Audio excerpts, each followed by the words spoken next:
Hey, how's everybody doing?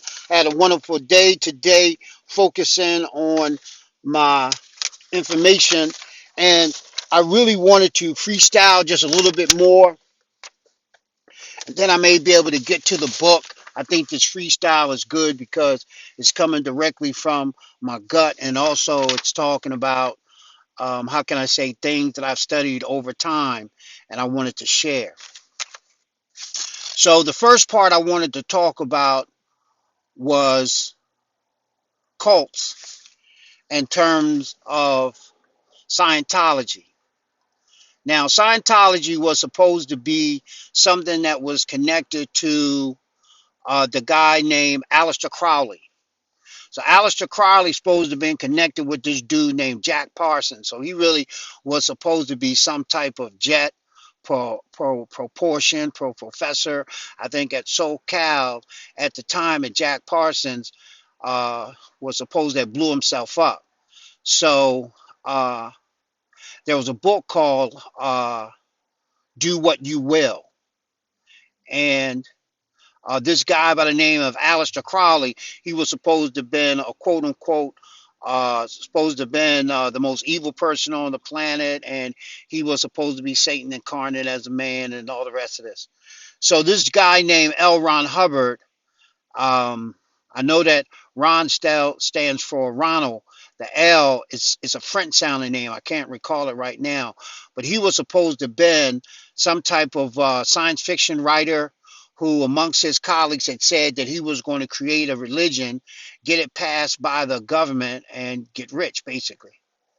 And so I had found myself in a situation when I was at this place called the United States Penitentiary in White Deer, that I was still on my track to try to find out whatever that I could pursue at that time. Because a lot of times when you're in an incarcerated situation, not only are you trying to find God to get away from whatever it is that you're going through, whether like you could be a dude that's been only married for like 2 3 years, you're separated from your wife, what I mean? You got kids, what I'm saying? Only time you get to see them is at visits. I mean, the prison system, especially private prisons, really tear up a lot of families. And then over time, you begin to start finding out that it's a business, and that many of the Bureau of Prisons directors and associate directors own this like serious stock, as well as the fact of this company called CCA.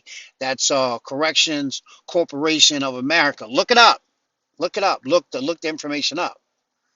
And so it's a lot. It's just a lot more to it, in terms of the levels that this thing is on. Where slavery in this day and age, especially in the United States, through the Constitution, there is a clause. I believe it is in the 13th Amendment. It's supposed to be 13 and 20. 13. It's supposed to be 13 and 20, but the 20, if I'm not mistaken, was supposed to have been the like clauses, but they took that out. It's a lot of crazy stuff going back during 1863, during the Proclamation of Emancipation. Was supposed to be three different aspects of that, but I'm still talking about the same thing. I'm just giving you a little bit more in depth and the level that how they then took it to. And so technically, slavery was supposed to be outlawed, but the way that they always got a trick, the way they put it into the information, into the bill, they said if you convicted for a crime, you can be subjected to involuntary servitude. And so that's the same thing as prison, right? Okay, boom. So we know the individual who's going to end up in prison more than anyone else, and that is straight up. I mean, I could talk about the poor and the disenfranchised and the elderly. I get all that, but I'm talking about it was geared toward black men.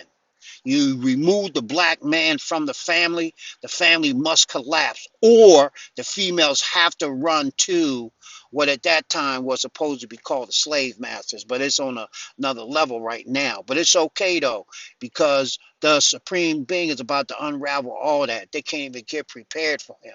That's the reason why I'm on these videos. And there's going to be somebody that's going to hear what I'm talking about and do their own due diligence and do their own research to see what's going on. So get back to the Scientology piece. L. Ron Hubbard came out with this book called Diagnostics, The Modern Science of Mental Health. This was the data that Minister Louis Farrakhan was supposed to had fostered in terms of helping black folk with their psychological issues and their post-traumatic syndrome of slavery. But here's the problem.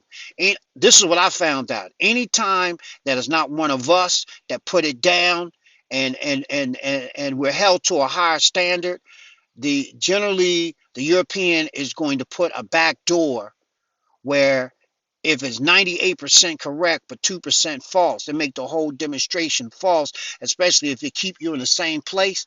And since I've been out in Arizona, and also there were some places that I used to go in the DMV, that's Delaware, Virginia, and Baltimore, Maryland, as far as Northern Virginia, I've been, I know about David Miscavige, I know about his wife, I know how L. Ron Hubbard eventually, I won't exactly say he committed suicide, but in terms of where his mind was supposed to be at and how these people pay hundreds and hundreds of thousands of dollars to get all this training and so forth and so on, and then to find out who's Zanu is, and to really find out what's the difference between an OT3 and an OT5, and then ultimately 037 or 038. OT means operating Thetan. That means you're able to operate outside of your body. It's on another level. Some of it makes sense in terms of mess, which is matter, energy, space and time. I mean, L. Ron Hubbard was into electronics.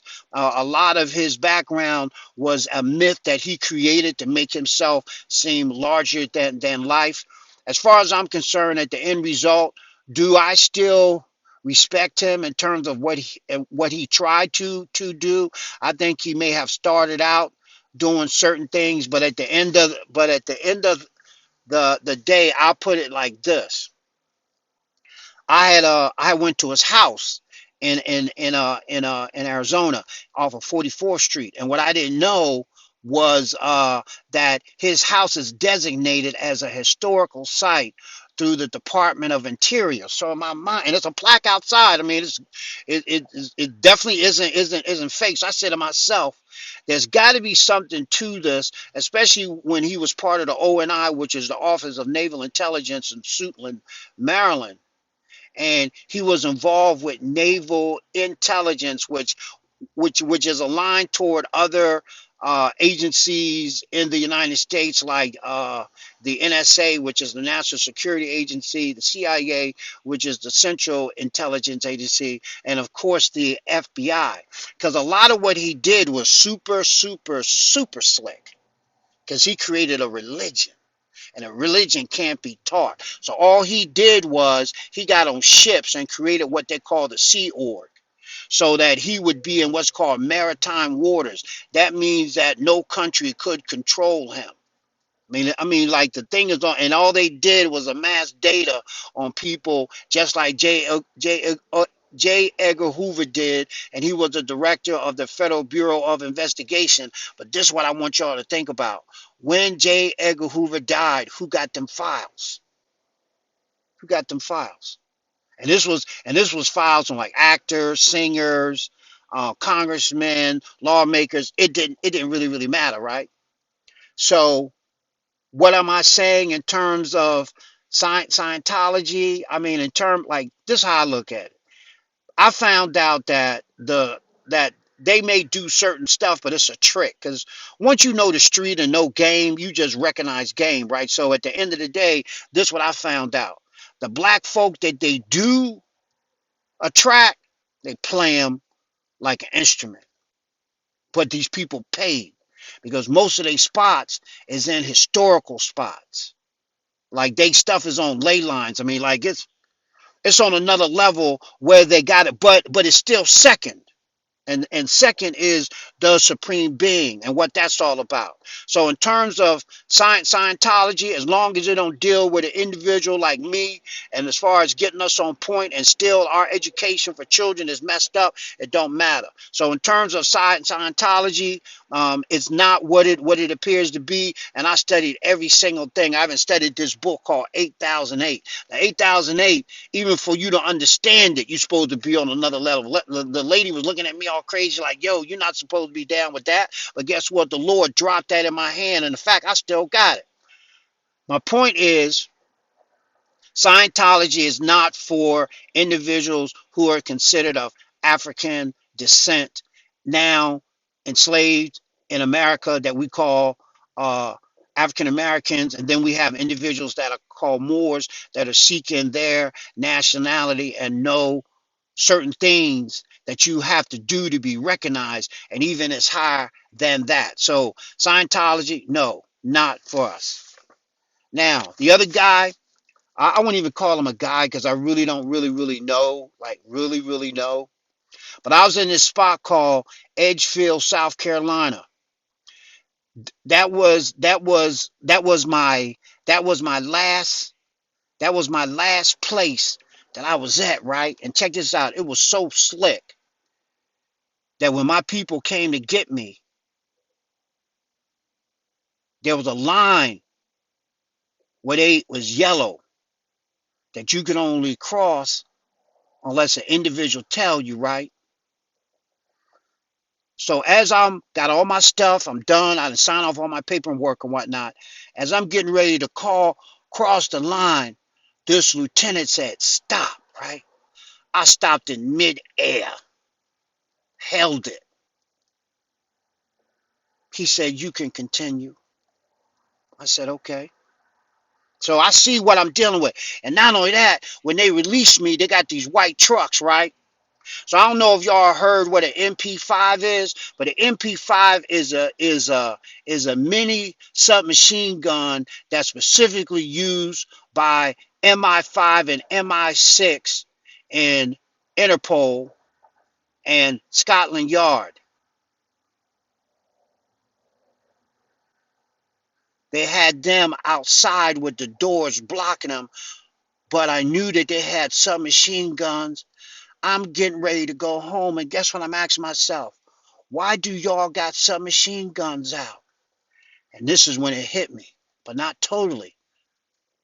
But this is what it said. What it said was this here: nigga, we can kill you anytime we get ready. Yeah, give us a reason. And you released, but I don't got nothing to do with it. Now I know I'm not a nigga, but in order for them to bring it like that, and then not only that, BOP personnel, which is Bureau of Prison, you have to either be active duty, retired, or National Guard. So everybody that got on a uniform is trained as a marksman. So they don't ask why. So if they come for you and they got them M616s or them MP5s or them Mossberg shotguns that are military, which is totally different than a civilian, you're dead. That joint so bad it can hit you in the toe and travel all the way up through your leg into your pelvis and shatter and bust out your femoral artery. And once that hit, you bleed out. Man, ain't no joke. So I'm just sharing this on a freestyle for those of you who might think I'm playing, that think I really don't know what I'm talking about, and knowing or believing that I'm not walking this walk, and I truly have not walked the walk. I remember one time I was in this spot at called Lewisburg, right? So Lewisburg is in Pennsylvania. So all the trees are cut for maybe like a mile and a half, right? Guess what? I don't care if you a combination of Jesse Owens, who did the 100 yard dash with what's that Hitler, and won the goals. Carl Lewis, he ran all them all like I think he was in the Olympics like 8 times, got 8 gold medals, silver medals, whatever. Right? Then you can be Michael Johnson, the dude that wore the gold Nikes and broke the record for the 200. And you can even throw in what's the dude name Usain Bolt. You could be all four of them in one. They'll let you run, and then they'll get a marksman that can hit you a mile out and peel the whole back of you down to the white meat where it ain't nothing left. It looked like somebody took John Henry's hammer or the mallet and bust your whole head like a watermelon. That's the spot that I was at, right? So I was going through there through what they call diesel therapy. That's when they transfer you, right? And when the bus come up, it looked like a Greyhound bus, and they run on the side. These military dudes, they run on the side, right? They be running in cadence, right? They be like, huh, huh. They be running next to you, right? Then they be having these mirrors. Like it be like on some military formation. Soon as you get up in there and the gate ain't even closed, you can smell the death and the misery. You can smell the impacted pain and frequency and vibration. Right? Don't get it twisted. This is the real deal. That's why I say I was going to freestyle. So when I was up in there, just want to say this real quick, and then I'm gonna get to my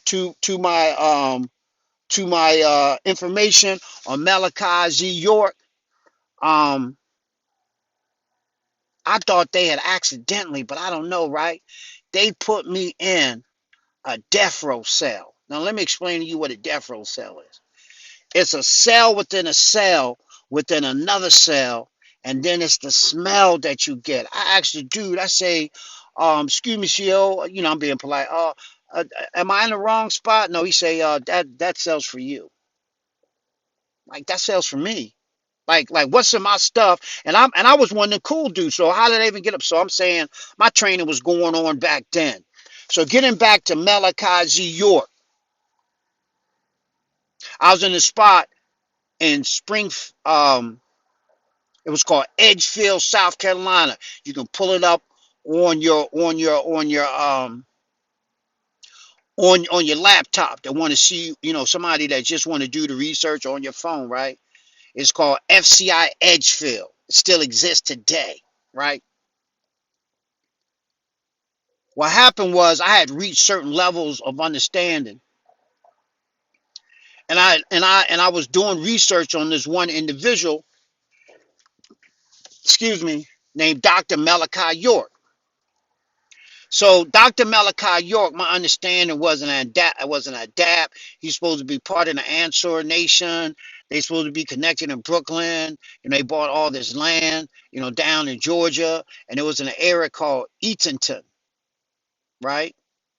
And it was right around the corner from where I was located at. And when they released me on the bus, I happened to ride by it, but it was too late because they had already ran up in there the way they did with the Branch Davidians in Waco, and I met three of them, and one of them was a brother.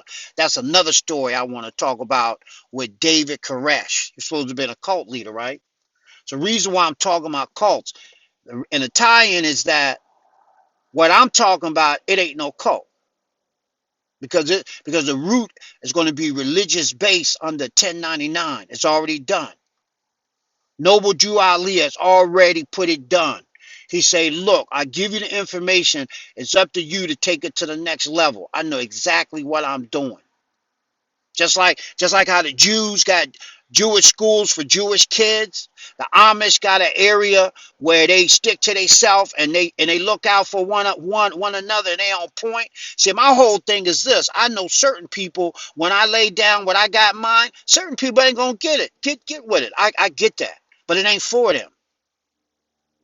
It's just like sometimes in your life have how you have to learn that that that if you don't vibrate properly with an individual and y'all just don't get along, guess what? That person's not supposed to be in your circle. That's the same way with us. There gonna be some people who look like us. They not trying to get educated of self. They're not trying to use the tools and check this out. I love this part, right? The Japanese imported a Ford Taurus. When they shipped it back, it was a Honda Accord. I'm loving it. So what that tells me is this: all the tools that we need to get on top, to run our own factories, to have our own managers, to have our own land, running it the way that we know we supposed to run it, we got it. And the people that's going to start this or already been doing it, because I heard of some people that was doing certain things in Georgia. It's not going to just be in Georgia. Because here's the whole thing. When you find the source within yourself, it's everywhere at once, anytime, any place.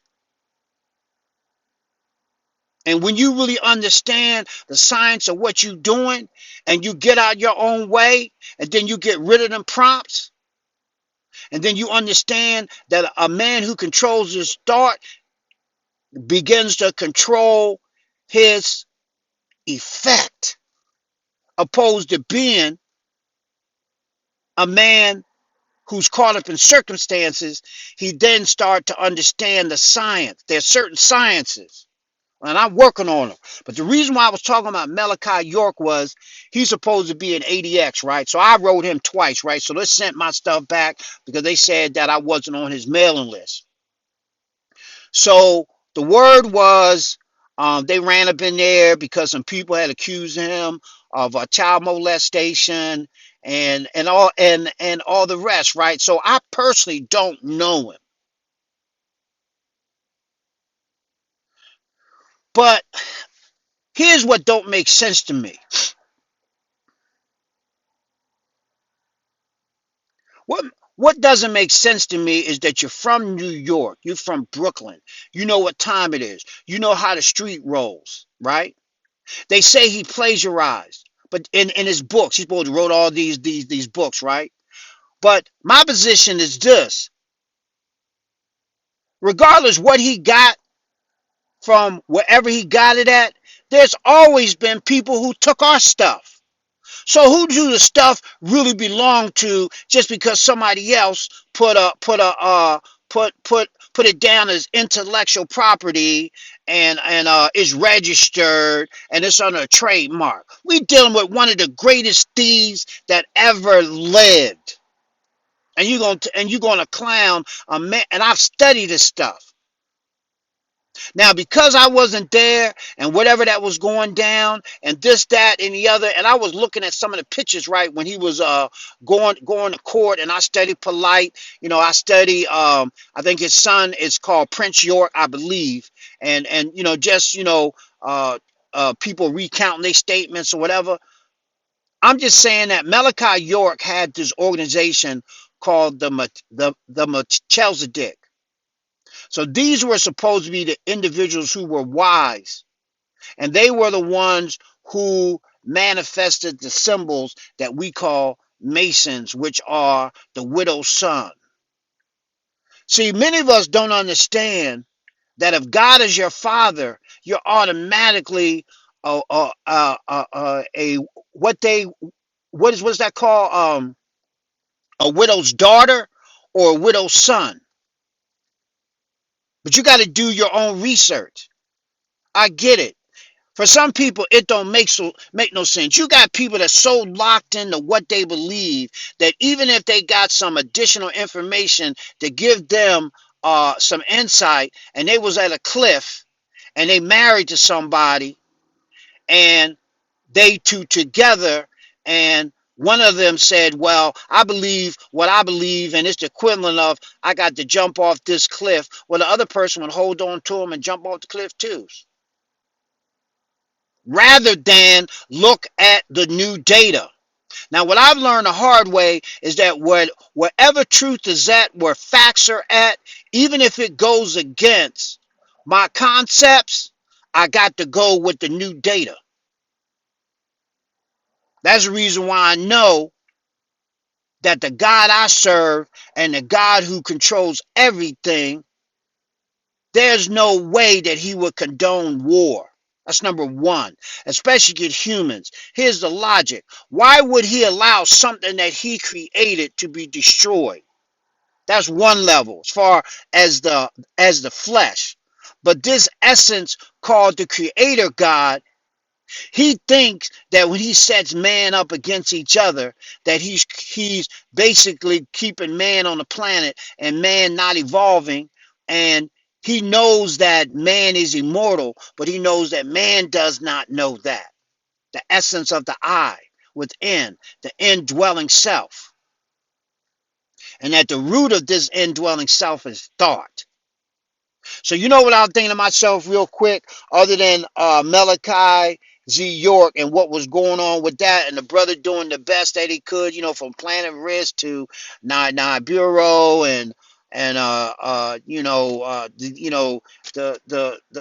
what they call the Deros and the Teros. Deros is spelled Deros. Look it up. Teros is Teros. Look it up in Wikipedia. Don't just assume and say that, you know what I mean? The more information that I study, this is what the information says. It says you will get to a point that you will be very surprised what's on the planet. That's the reason why there's this other information that I want to talk about that I know I'm going to make a lot of people mad. But here's the whole thing. You can research it for yourself. But some people really don't want to know the truth. They locked in. You know what I'm saying? The building burned down. They in the building symbolically because they don't want to think for themselves. And this is what a lot of people fail to understand too. You are responsible for your own thoughts, not God. He gives you a choice. You don't control the thoughts that enter your head other than what you choose to accept. I'm like, oh man, okay, okay. So I already know what it is I'm doing. So in reference to Malachi York, I'm really still out on the cult thing, but I think he's supposed to have 135 years, and the people saying, well, he's supposed to know this and know that. He's supposed to be able to walk through the cell bars and all that. So, you got to do your own research on Malachi York. In reference to Yahweh ben Yahweh, okay, um, had the situation down in Miami, Florida. I think he was from Oklahoma. I think he was part of the Nation of Islam in the beginning. um, you know, Hell of a brother, with what I know. Some of his people were supposed to got caught up in murders. And supposed to be this one dude that at one time played for the NFL. I think his last name was Greer. He's supposed to got caught up or whatever, and some more, and just crazy stuff. Again, it's error again, because a lot of the stuff that happened was no reason for that to happen. So I'm just saying that what Malachi York taught me was be careful how you deal with humans when the supreme being isn't in charge. And I was thinking about that in a sense of, um, do I think there's going to be like a physical war? I think it may be partly a physical war because they're going to be people. Got people open carry, got all these permits and all that, right? They went acting all stupid or whatever, right? But people that got the supreme being with them, and then the way that you study, there's certain stuff that you just ain't got to worry about. Because it's just not on your wavelength and it's not on your vibration, so it's not even going to come to you. You feel me? So Yahweh ben Yahweh, it's good to do your own research, find out about that, find out what you thinking about. I only know one person who actually supposed to have been in this company. I know that he's supposed to had owned a lot of buildings and property. He's supposed to have been tied in with the mayor of Miami, and he's supposed to went to prison for, I don't know, some kind of crazy stuff dealing with financial records, or allegedly whatever he's supposed to be doing. He's supposed to got out, and then they wouldn't let him deal with none of his followers, and then I think he passed away, by a disease. And I think his sister is still maintaining his family and so forth and so on. But my whole thing is, um, Yahweh ben Yahweh taught me a lot of what not to do and what to do. Malachi York has done the same thing, especially regarding trust and making sure that people are compartmentalized, and if they don't have a need to know, they don't know. And it's a lot more deeper than that as well. In reference to how Supreme Being is bringing it to me. So that's my thoughts on Yahweh ben Yahweh. In terms of the branch Davidians with Waco, um, I talked to one. I talked to a black guy, and because he really can really consider himself like African American or whatever, because he had been with them white folks for so long that he was just throw up in his head, right? But I was still listening to him because I was doing my due diligence. I was doing my research, and the way that he explained it to me, especially with Janet Reno and how they ran up in there and played music with recordings of rabbits being killed and rock heavy metal music to just mess up your head and and everything, and how they used the tanks to go right through the walls, how they dropped incendiary devices there, how they tried to make it look like the Branch Davidian started it, how they killed a lot of children, man. The children, and I've seen pictures. It's just, even if it's white little kids, so what, man? At the end of the day, we have to teach those who have done what they've done and showed them an example that only the Supreme Being could teach us, because ultimately, in the end result, this thing is a lot deeper, and I really don't understand the total aspect of it.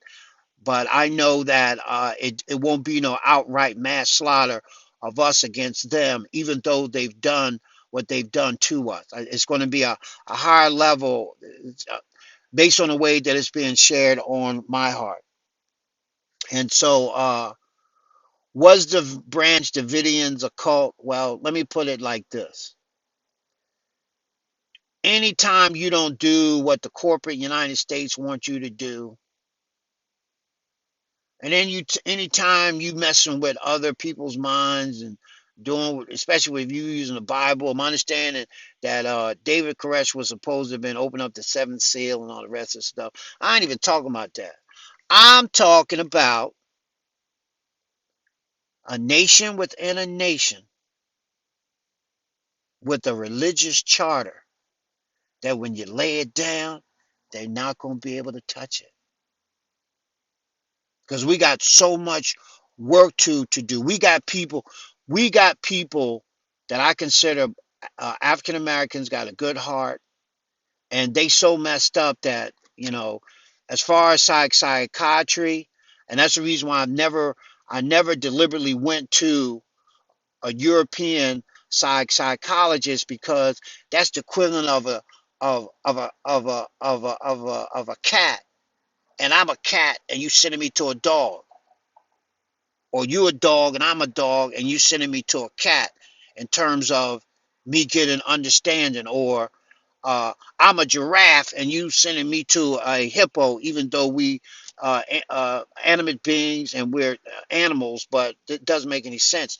I want to tell you this as well too, right? I was talking to this listening to this dude named Yusef Hill, and what he said was, one of the ways that the judges do, and when they do pre-sentence investigations and whatnot, and they feel you trying to come a certain way, and your thing really ain't airtight, and even if it's airtight, they send you to a psychiatric evaluation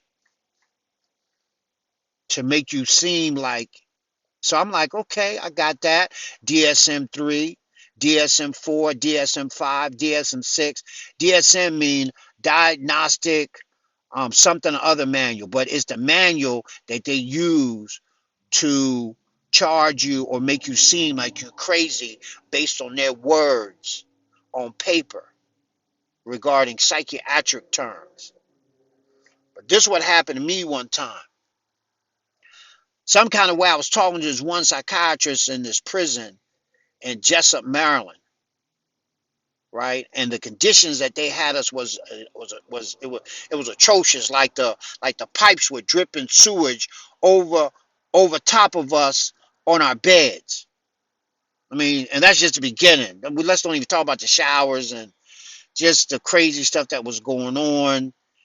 Anyway, my point was this: some kind of way, I call myself asserting myself, and I told this psychiatrist that I had royal I had royal blood in my veins. Guess what?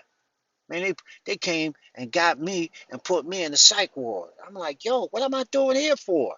Right? And then it dawned on me. They don't even want you. They don't even want you waking up even a little bit about who you are. But now I got it. So I got all these little things and these big things that done happened to me that I really can't talk about. That's made me who I am. I know who I am. I know I'm going forward, and I know that the opposite of faith is fear. So if I constantly pray to the Lord to increase my faith, I know that anytime the thought of fear come around, I bat it down. I transmute it. I be like, nah, that's not happening. So I'm gonna get off of here. Next time I'm going to give a reading and so forth and so on. But the more that I think about purpose and what my small uh, part is going to be in this, the main thing I've learned is the people who came before me and how they carried them, how they either killed them straight out or just like how the mafia, they'll get the closest person to you to kill you or set you up. Just all kind of stuff. I mean, just like with Dr. King, they basically showed us that you can march in love and they'll kill you on love. So there were some things that Dr. King did that was right. Okay, I learned. Now I know how to roll on that. The other thing with Malcolm uh, was that he had a lot of information that he showed, but at the end of the day, you can't push your trust in a man. You can only put it in the supreme being, and that's where Malcolm messed up. Even though he's my brother, and I really appreciate what he did and the example that he set. I remember one time I was a little boy. I'm gonna say this before I get off. My father said to me, "Why don't you become Malcolm?" And I looked at, and I was kind of, well, I can't look at my father in any kind of way because he knock your head off. So my question back then was, Dad, well, I don't even know nothing. I'm all tore up. I'm broke up. I'm messed up. Whatever. I'm saying, like, you're supposed to be Malcolm. So really, that's when it started. And it really started when I was a little boy, and my father used to refer to me as Master. When he would give me my birthday cards, he put Master in front of my name, and my father had beautiful handwriting. Like he got that writing like how they write on like bills. Like on like under the like president's name or a secretary, the treasurer. If you look at a bill, check it out. And I copied my father's writing for about 4 or 5 or 6 years until I locked it down. I write just like him if I want to. Meaning that when I sign a document, you be like, yo, this look good. Yeah. And the document's real. Until I come back again. It done got dark already.